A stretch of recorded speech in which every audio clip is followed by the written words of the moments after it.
Assalamualaikum warahmatullahi wabarakatuh. Selamat pagi anak-anak. Bagaimana kabarnya hari ini? Apakah hari ini dalam keadaan sehat walafiat? Semoga kita semua dalam keadaan sehat walafiat. Anak-anakku, pada pertemuan kali ini kita akan membahas tentang eh, masih tentang teknologi pangan. Masih ingatkah kalian tentang pelajaran kita pada pelajaran yang lalu, yaitu masih sama teknologi pangan? Yaitu pada pelajaran yang lalu kita sudah mempelajari tentang pembuatan tahu. Nah, tahu itu adalah salah satu teknologi pangan yang banyak sekali kita jumpai di masyarakat kita. Nah, tahu dibuat dari bahan kedelai. Kemudian kita juga sudah mempelajari kemarin tentang roti. Nah, roti ini adalah salah satu teknologi pangan juga, yaitu terbuat dari tepung. Nah, anak-anak, kedua bahan tersebut ini diperoleh dari hasil pertanian. Tapi bukan dari hasil pertanian pun juga bisa kita olah dengan menggunakan teknologi pangan. Contohnya adalah ikan. Nah, salah satu contoh ikan yang bisa kita gunakan itu adalah ikan bandeng. Nah, ikan bandeng ini bisa kita olah menjadi bandeng presto atau juga bisa kita olah dengan menjadi bahan makanan yang lain. Nah, selain bandeng itu sebenarnya masih banyak lagi bahan-bahan yang lain yang bisa kita olah dengan menggunakan teknologi pangan. Contohnya daging. Nah, daging ini bisa kita olah menjadi sosis, bisa kita olah menjadi pentol. Nah, juga masih banyak makanan lain yang bisa kita olah dari bahan-bahan selain pertanian. Nah, anak-anakku, nah pada pertemuan kali ini kita membahas tentang salah satu teknologi pangan, yaitu bandeng presto. Nah, anak-anakku, di sini sudah ada 3 paragraf. Nah, mari kita baca bersama. Kita mulai dari paragraf yang pertama dengan judul bandeng presto. Nah, pada paragraf pertama ini kita mulai membaca. Bandeng presto adalah ikan bandeng yang dimasak dengan menggunakan panci presto. Panci presto menghasilkan uap air bertekanan tinggi. Hal itu yang akan membuat daging ikan menjadi lunak. Tidak hanya dagingnya, duri ikan pun akan melunak. Nah, dari paragraf ini anak-anak kita bisa melihat bahwa bandeng presto itu adalah ikan yang diolah dengan menggunakan panci presto. Nah, panci itu bisa menghasilkan uap air dengan tekanan yang tinggi, sehingga dengan seperti itu maka daging dan durinya itu bisa menjadi lunak. Nah, kemudian kita baca paragraf yang kedua. Bandeng presto ini dibumbui dengan bawang putih, kunyit, dan garam. Ikan yang sudah diberi bumbu kemudian dibungkus dengan menggunakan daun pisang. Setelah itu, ikan dimasukkan ke dalam panci presto yang dapat dikunci rapat. Lalu ikan akan matang secara merata. Nah, dari paragraf yang kedua ini kita bisa melihat bahwa bandeng presto itu tidak langsung masak dengan dimasukkan ke dalam panci, tetapi harus kita bumbui dulu, yaitu bumbunya bawang putih, kunyit, dan garam. Setelah kita bumbui, maka ikan itu kita bungkus dengan menggunakan daun. Setelah kita bungkus, kita masukkan ke dalam panci. Setelah kita masukkan ke dalam panci presto, kemudian kita tutup rapat, barulah Kita masak di atas kompor sampai matang. Nah, selanjutnya paragraf yang ketiga. Setelah matang, bandeng presto dapat dikemas. Cara mengemas bandeng presto akan menentukan daya tahan ikan. Jika dibungkus plastik biasa, ikan akan bertahan selama 5 hari. Namun jika dibungkus dengan menggunakan plastik tahan udara, maka akan bertahan sampai 3 bulan. Nah, dari paragraf ketiga ini kita bisa melihat bahwa cara pengemasan itu sangat berpengaruh terhadap ketahanan bahan makanan, ya.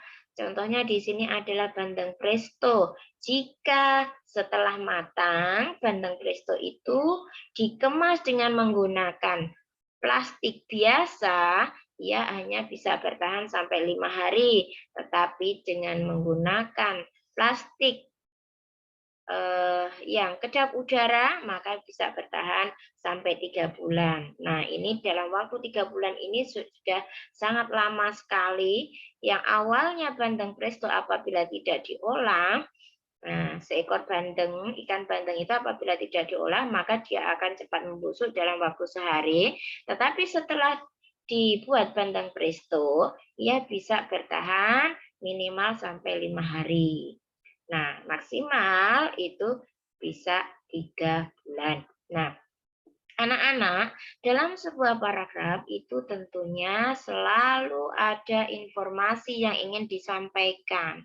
Begitu juga paragraf yang kita baca kali ini, yaitu tentang bandeng presto.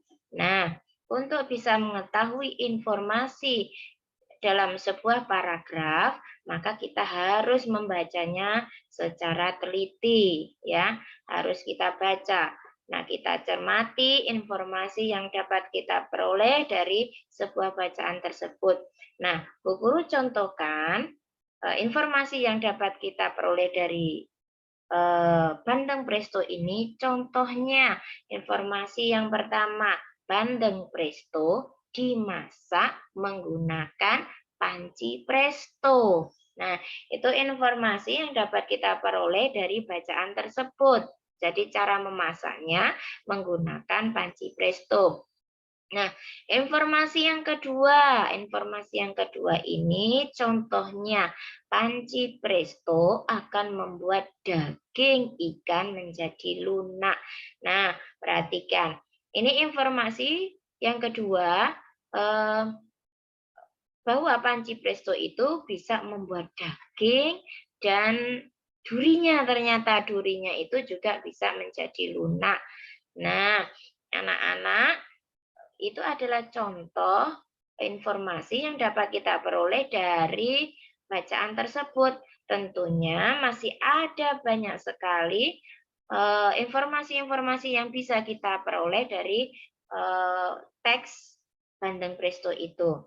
Nah, Bu Guru beri contoh lagi, misalkan informasi yang ketiga yang dapat kita peroleh adalah bandeng presto itu dibumbui dengan bawang putih, kunyit, dan garam. Nah, informasi yang keempat, misalnya setelah dibumbui, maka bandeng presto itu dibungkus dengan menggunakan daun. Informasi yang kelima, misalnya tentang pengemasan, karena pengemasan ini sangat penting menentukan lamanya bertahannya bahan makanan tersebut. Nah, contohnya, setelah masak, maka bandeng presto ini bisa dikemas. Nah, apabila mengemas dengan menggunakan plastik tanpa kedap udara, maka bandeng presto akan bertahan sampai 5 hari. Tetapi apabila bandeng presto ini dikemas dengan menggunakan plastik yang kedap udara, maka dia akan bertahan sampai 3 bulan. Nah, itulah anak-anak informasi yang dapat kita kumpulkan dari sebuah bacaan. Nah, dari informasi-informasi yang sudah kita kumpulkan itu, kita bisa membuat kesimpulan cerita tentang Bandeng Presto itu. Jadi kita bisa mengetahui, oh, teks ini menceritakan tentang apa. Nah, anak-anak, pada teks Bandeng Presto ini kita bisa menarik sebuah kesimpulan dari informasi-informasi yang sudah kita peroleh tadi, yang sudah kita kumpulkan, kemudian kita jadikan satu, kita susun menjadi paragraf. Nah, Bu Guru bisa mencontohkan di sini bahwa teks Bandeng Presto itu menceritakan tentang pembuatan bandeng presto. Bandeng presto dibuat dengan memasak menggunakan panci presto. Nah, panci presto bisa membuat daging dan duri ikan bandeng menjadi lunak. Nah, untuk bumbunya, bandeng presto dibumbui dengan bawang putih, kunyit, dan garam. Setelah dibumbui, ikan dibungkus dengan menggunakan daun. Setelah dibungkus dengan menggunakan daun, ikan dimasukkan di dalam panci presto, kemudian ditutup rapat dan dimasak sampai matang. Setelah matang, ikan bisa dikemas. Jika menggunakan plastik biasa tanpa kedap udara, maka ikan bisa bertahan sampai 5 hari. Tetapi apabila menggunakan plastik kedap udara, maka ikan akan bertahan sampai 3 bulan. Nah, itulah anak-anak, kita bisa mengumpulkan informasi-informasi yang kita baca dari sebuah bacaan. Nah, sesuai dengan tujuan pengolahan makanan ini, yaitu untuk menjadikan bahan makanan yang tidak bisa tahan lama itu menjadi tahan lama. Itulah kegunaan teknologi pangan.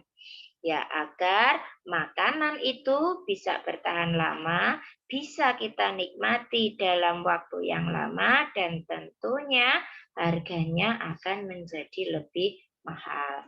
Nah, anak-anak, ada banyak hal, banyak barang yang ada di sekitar kita yang itu merupakan hasil dari teknologi pangan. Contohnya seperti yang sudah Bu Guru share di kalian, ada di gambar kalian ini adalah contoh makanan yang dihasilkan dari teknologi pangan. Contohnya dari ikan ini bisa menjadi ikan ayam, ini bisa menjadi ayam crispy. Nah, anak-anak, dari gambar-gambar tersebut coba kalian tuliskan daftar makanan hasil teknologi pangan. Dapat kalian tuliskan di kolom bawahnya, ya, di bagian bawah. Nah, Bu Guru contohkan misalnya ayam. Ayam ini bisa kita olah menjadi jenis makanan ayam crispy seperti gambar yang ada. Nah, kemudian ikan ini bisa kita olah menjadi sarden, ikan sarden. Kemudian tepung ini bisa kita olah menjadi roti. Susu bisa kita olah menjadi keju. Daging sapi atau ayam bisa kita olah menjadi sosis. Kemudian masih banyak yang lain, contohnya dari tomat ini juga bisa kita olah menjadi saus. Nah, kalau sudah menjadi saus, maka tomat itu akan bisa bertahan lama. Nah, anak-anakku, berbagai macam makanan ini banyak sekali yang bisa kita jumpai di sekitar kita. Adakah makanan yang paling kamu sukai? Nah, kalau makanan yang paling Bu Guru sukai itu adalah roti. Nah, apakah kalian juga suka roti? Nah, tentunya ada yang sama dengan Bu Guru, tetapi juga ada yang berbeda. Nah, perbedaan itu sudah biasa terjadi ya anak-anak, baik itu dalam makanan maupun yang lainnya. Bisa jadi makanan yang Bu Guru sukai tidak kalian sukai. Nah, bisa jadi ada yang sama dengan Bu Guru menyukai roti, tetapi ada juga yang tidak suka roti. Nah, coba anak-anak sekarang kalian tanyakan kepada teman-teman kalian, apakah makanan yang disukai teman kalian itu sama dengan kalian atau tidak. Kemudian silakan dituliskan dalam sebuah tabel yang dimana tabel itu berisi nama dan makanan yang disukai. Contohnya, Iza ini menyukai nugget. Naisa suka sosis. Ali suka susu. Nah, Bayu suka keju. Nah, kemudian Lala suka pizza. Nah, ini adalah makanan-makanan yang disukai oleh teman kalian. Ada perbedaan makanan yang disukai antara teman satu dengan teman yang lain. Nah, itu adalah sesuatu yang biasa saja ya anak-anak dalam kehidupan kita sehari-hari.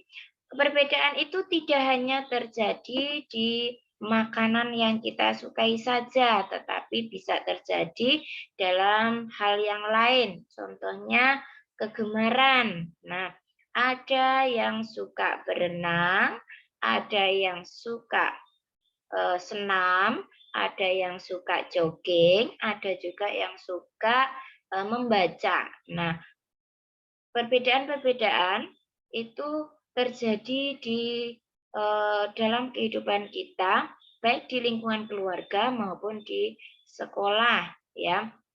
Di lingkungan keluarga pun, misalnya ada 5 orang, ini bisa jadi kelima orang ini memiliki kegemaran atau kesukaan makanan yang berbeda-beda.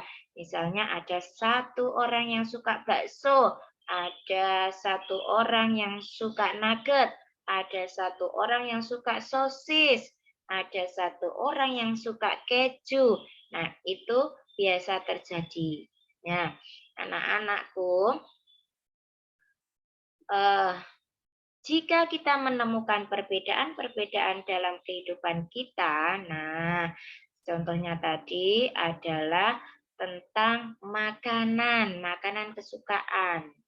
Nah, perbedaan itu tidak hanya terjadi di makanan saja, tetapi tadi sudah Bu Guru jelaskan bahwa perbedaan itu juga bisa terjadi di yang lainnya. Bisa juga pendapat, bisa juga kegemaran, dan yang lainnya. Nah, kesukaan setiap orang itu berbeda-beda. Jika temanmu memiliki kesukaan yang berbeda darimu, apa yang akan kamu lakukan? Nah, coba kita berpikir. Seandainya teman kita satu bangku, satu kelas itu memiliki perbedaan dengan kita, apa yang bisa kita lakukan? Nah, anak-anak, apabila kita menemukan sebuah perbedaan, maka sikap kita itu seharusnya adalah memahami dan menerima perbedaan tersebut.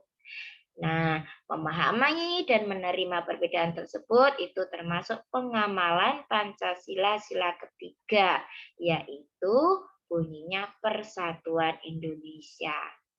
Nah, anak-anak, dengan memahami dan menerima perbedaan, itu kita menciptakan persatuan. Karena dengan seperti itu, maka kita tidak bertengkar, kita tidak terjadi permusuhan, saling hujat. Nah, maka yang terjadi adalah persatuan, kerukunan. Nah, anak-anakku, dengan perbedaan yang ada di sekitar kita, itu membuat kita semakin kaya. Karena semakin banyak kemampuan yang dimiliki oleh orang. Ya, setiap orang akan memiliki kemampuan yang berbeda-beda. Nah, dengan adanya perbedaan tersebut, maka kita bisa saling bekerja sama, kita bisa saling membantu karena kita memiliki kemampuan yang berbeda-beda dengan menggunakan kemampuan kita masing-masing. Nah, anak-anak, bagaimana pelajaran kita kali ini? Apakah kalian sudah memahaminya? Oke. Selamat belajar. Semoga kita selalu dalam keadaan sehat walafiat. Salam dari Bu Guru. Assalamualaikum warahmatullahi wabarakatuh.